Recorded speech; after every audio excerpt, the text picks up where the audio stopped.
put South Africa first nonsense. The borders are closed. Put South Africa says close the borders. The borders are closed. Are you employed now? You are not employed, even with borders closed. Ghanaians, 300 of them have left. Someone must tell me how many South Africans got those jobs that were taken by Ghanaians. Because Ghanaians are gone now, 300 of them. How many 300 of jobs? The biggest mistake I ever did in my life is voting for this man. And one thing I regret in my life is voting for this man. I voted for this man because I thought I'm a student. I thought he has the best interest of a South African youth. Can't you know? I was lying. I was fooling myself. This man, he only loves foreigners. How can as South Africans we are fighting the issue of illegal immigrants, and when as the president of one of the biggest party in SA, the biggest party that voted youth, no, I'm immigrants in South Africa. If you've been watching the news, this is January. Abantwana bafunda ugrade South Africans kids, they didn't get ikolo, especially ikolo ezisematown. Bebangatholi ikolo abantwana bethu. Mawufika lapha uthola iprincipal akucela abantwana bangaphandle. You know why icela abantu bangaphandle? Because badizela abo principal ukuthi umntana angene esikoleni. Owakho umntana kuthiwa makaye elokishini, oweNigeria umntana yetown. Kanjani? I know what abantu bazothi education afana, but as South Africans or as Africans we do want what's best for abantwana bethu, and we do know ukuthi as much as singathi iy'kole zaselokishini nezasetown ziyafana, but azifani nqamshi, understand? Umzali makenza into ethandwa inhliziyo yakhe, and if ziyafana yabo kungathiwa labantwana abama-foreigner baye late nebethu bayele, I'm not there ngiyayibona esikole.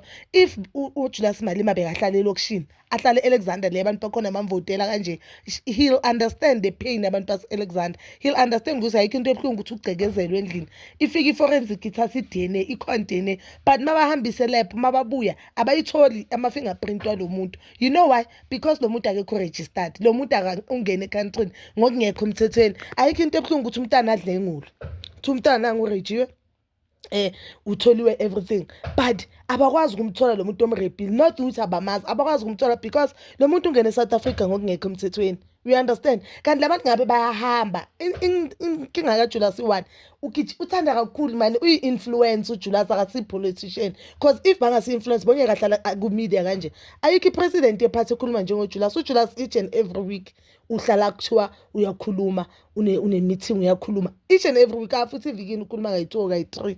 This person he's a celebrity or influencer, but not a political man, and it shows ukuthi iphathi yakhe beyime ngoNdlozi no-Floyd.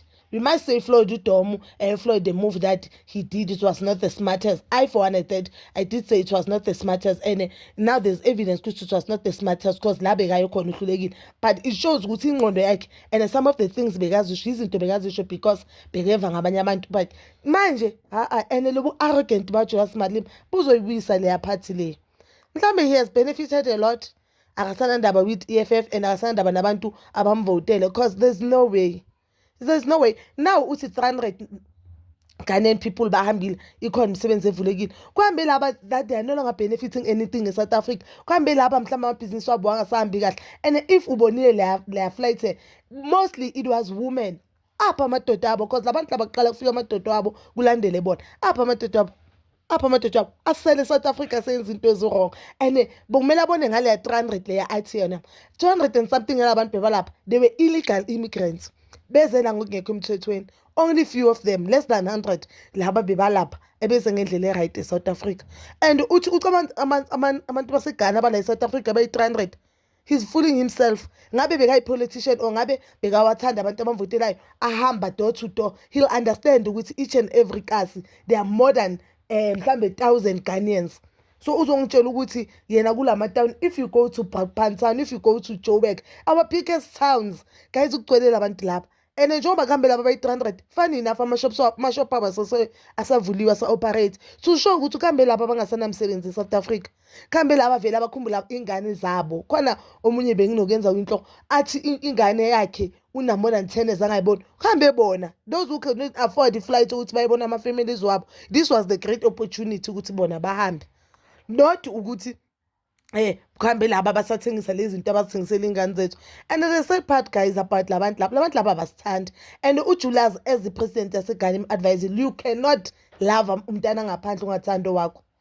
Yes, we know and we understand ukuthi we are all Africans, but you cannot love abantu baseBotswana la eBotswana ungathandi abantu bakho base South Africa. Abantu baseBotswana bakuvotela noma ngabe bafike kanjani eSouth Africa.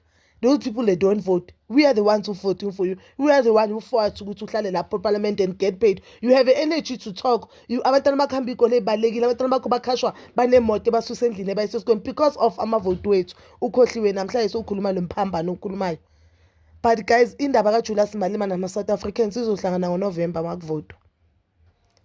Angimazi le ephuza uJulius kulamalanga. And into ebulala uJulius ukuba arrogant. Into ebulala uJulius ukuba arrogant. And yilokuthi akafuni ukubona wrong wakhe. If bekafuna ukubona wrong wakhe, ngaba akaqhubeki ngalento because this is the very same attitude emenza ukuthi last elections are drop. This is the very same attitude.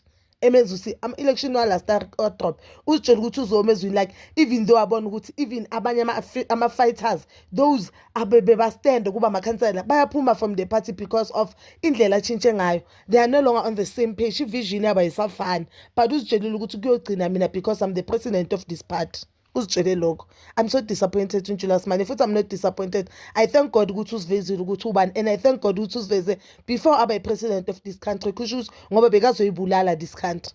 Bekazoyibulala phela South Africa. Hi guys, this year must vote. Let's just vote wisely. So next time uzathi NSFAS mayithola abantu bangaphandle engathi kumanje ama-South Africans awayitholi NSFAS labantu bakhabezela abathenga ama-ID bayitholi NSFAS. You know why? Because abazali babo mabana ama-bank account abasebenzi indawo bavula ama-talk shop athengisa idakamizwa vele abantwana babo maka-apply NSFAS isheshe ikhikhe ngoba umama yakhe akasebenzi indawo lo muntu akasebenzi indawo abazali bakhe.